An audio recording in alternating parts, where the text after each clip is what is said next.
Now the next is two commodity case which we are going to discuss.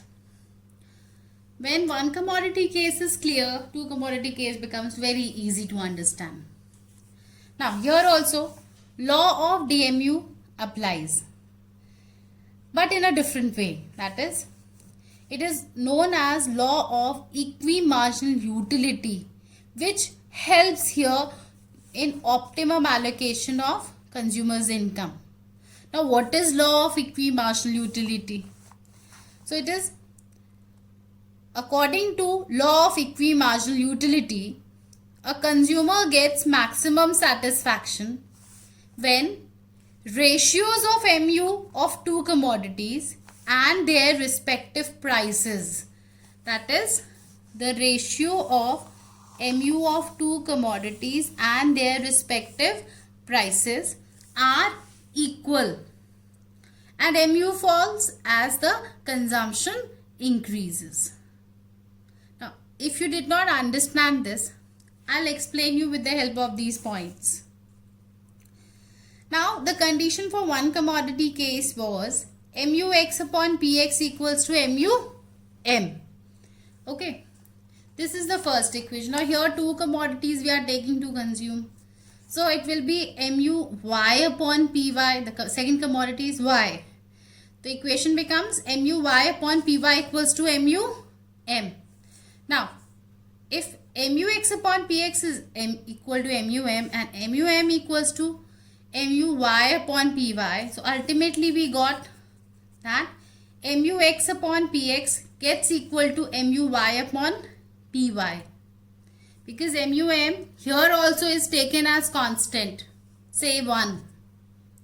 Now this thing is law of equimarginal utility.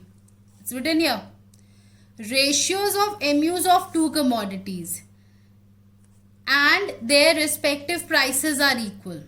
I can also write this as, when the ratio of MU and price of commodity X gets equal to ratio of MU and price of commodity Y, consumer strikes his equilibrium.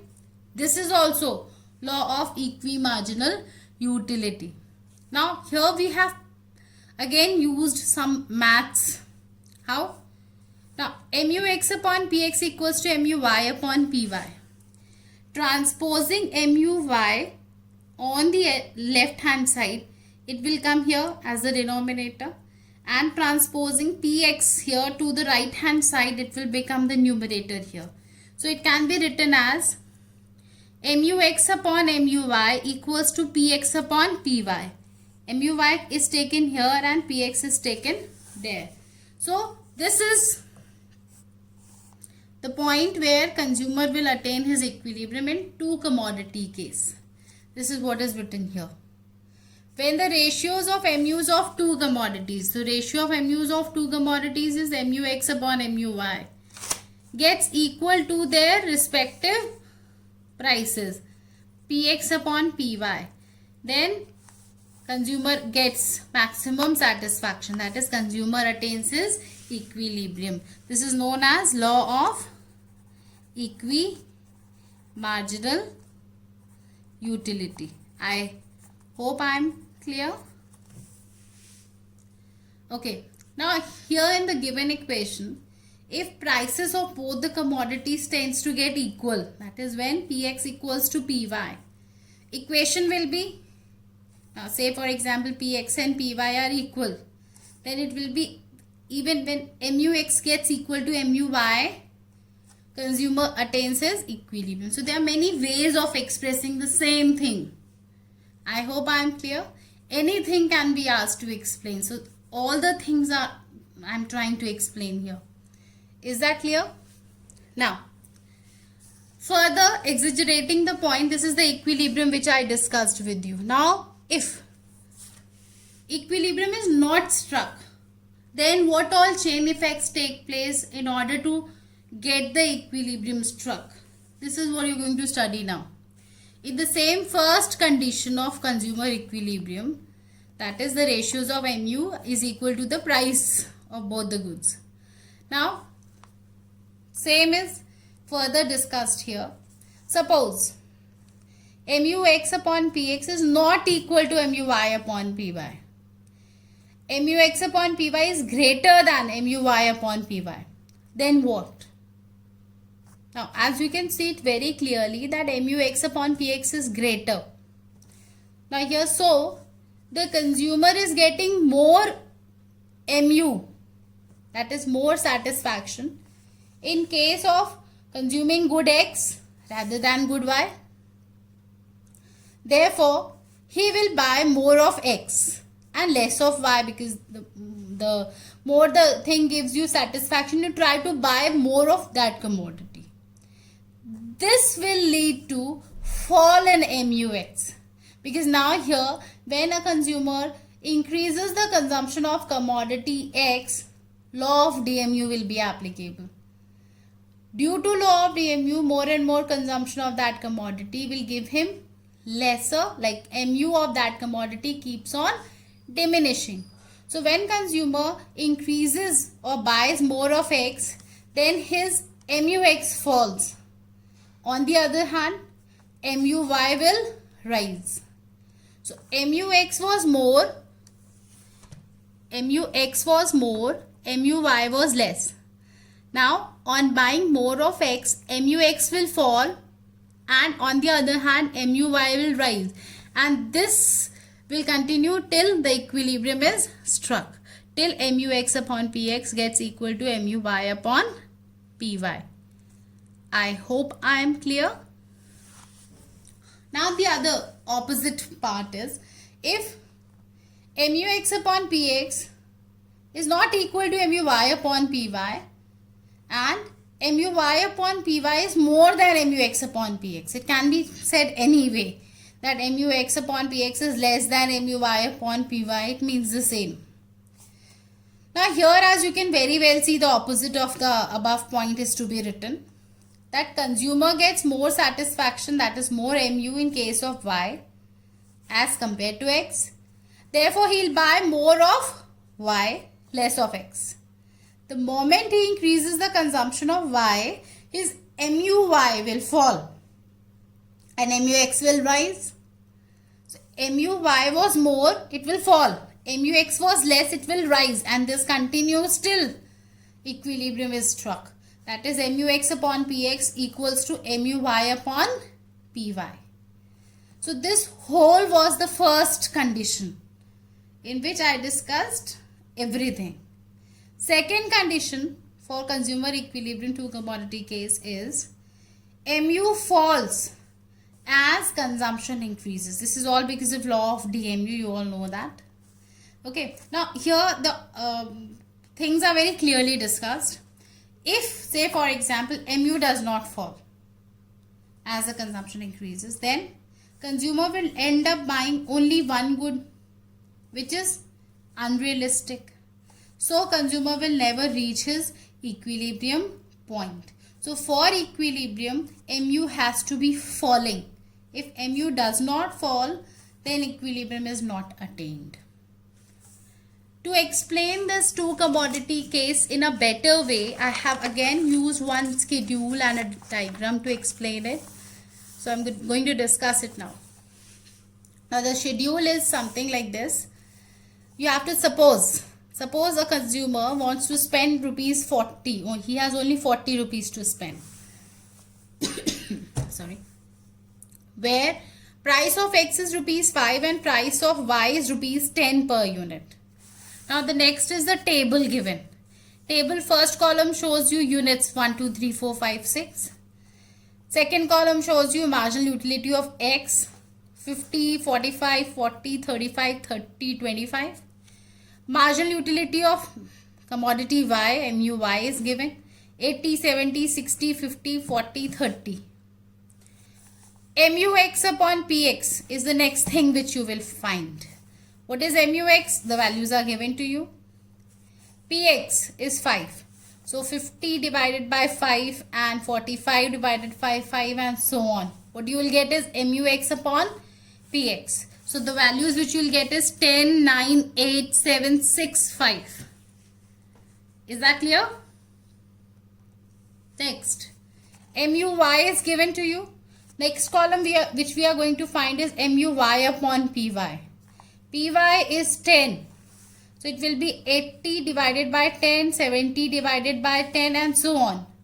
So the values which we'll get is 876,543. Now why did we find this MUX upon PX and MUY upon PY?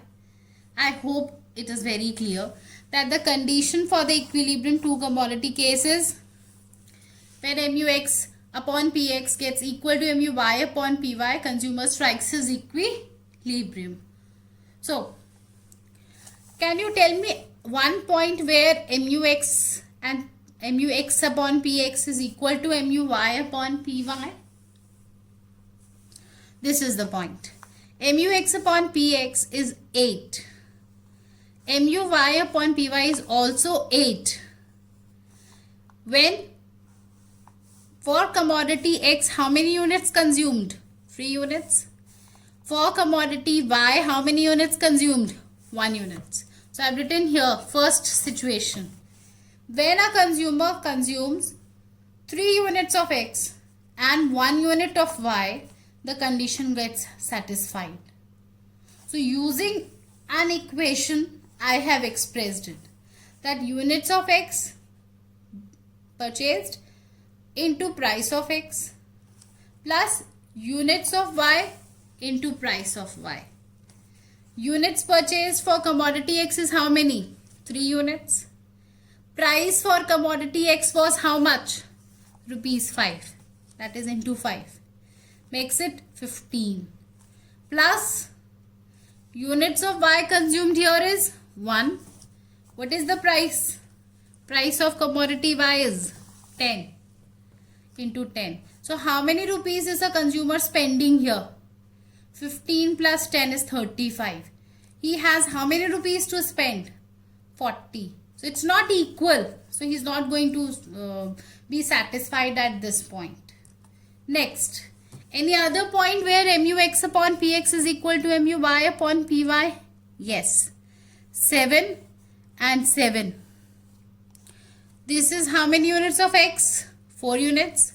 How many units of Y? 2 units. So next situation will be when a consumer consumes 4 units of X and 2 units of Y, he gets some satisfaction. In terms of equation, it will be if he is buying 4 units of X, price of X is 5 rupees. So he is spending 20 rupees. I hope it is clear. 4 units of X, price of X is 5 rupees. So he is spending how much? 20 rupees. Plus units of Y purchased here is how much? 2 units. And price of Y is how much? 10 rupees. So again it becomes 20. 20 plus 20 is 40. So when he has 40 rupees to spend and actually he can buy those many units by spending 40 rupees, this is the point where he will strike his equilibrium. But in the schedule, you can very well see that there are 2 more points at which this condition is satisfied. So though you got your equilibrium, but still you have to show the other situations also. And at the end, you will write the answer. Okay. Situation 3 accordingly tells you that when a consumer consumes 5 units of X and 3 units of Y. And accordingly you will solve. So you will see that 55 you will get, that a consumer has to spend 55 rupees but he has a budget of only 40 rupees. So equilibrium won't be struck here. Next point again, further if we buy more units of both the goods, again he'll have to spend more money which he doesn't have. So equilibrium will be struck only when he buys 4 units of X and 2 units of commodity Y. So using the schedule values, I have drawn the diagram here. Now the diagram very clearly tells you that, I hope the diagram is very clear. I'll first show you the diagram for MUX upon PX. OX axis shows units of X. OY axis show you MUX upon PX. Now units of X, you all know in the schedule It's 1, 2, 3, 4, 5, 6. And MUX upon PX, the values are 5, 6, 7, 8, 9. So I've started from 1 and marked from this point 5 only. Okay. Now when first commodity is consumed, MUX upon PX value is 10. So accordingly you got this combination. Then when 2 units are consumed, then 9 is MUX upon PX. This combination you got. Accordingly the other combinations you will get. I hope it is very clear. Joining these combinations, you will get a downward sloping curve and we'll give it a name, MUX per unit of rupees spent on X. That is MUX upon PX. Is that clear? Then, using the same scale measurements, you're going to make another curve which is just next to it, so that corresponding points you can make. Again, x-axis shows units of y here. On y-axis it will be MUX upon PX. Same measurements 1, 2, 3, 4, 5, 6 and 1 to 10 here also on y-axis. Now same combinations you're going to make looking at the schedule. When 1 unit of commodity Y is consumed, MUY upon PY is 8. So this is accordingly you will get this combination. Then 2 units consumed, it is 7. Then 3 units consumed, it is 6. 4 units consumed, it is 5. 5 units consumed, it is 4. And 6 units consumed, it is 3. So accordingly these combinations you will get. On joining these combination, again a downward sloping curve you will get. You will give it name MUY per unit of rupee spent on Y. So in short it is MUY upon PY. Now very clearly you are going to see that, very clearly you are seeing that here, that this 7 goes with this 7. So it's a corresponding 7 you are getting. And at this 7 you see the units consumed is 4 units of X, and at this 7 it is 2 units of Y. So that is your answer. 4 units of commodity X, 2 units of commodity Y. Here is the point where consumer gets his satisfaction. So this is how I completed my 2 commodity case. I hope everyone understood.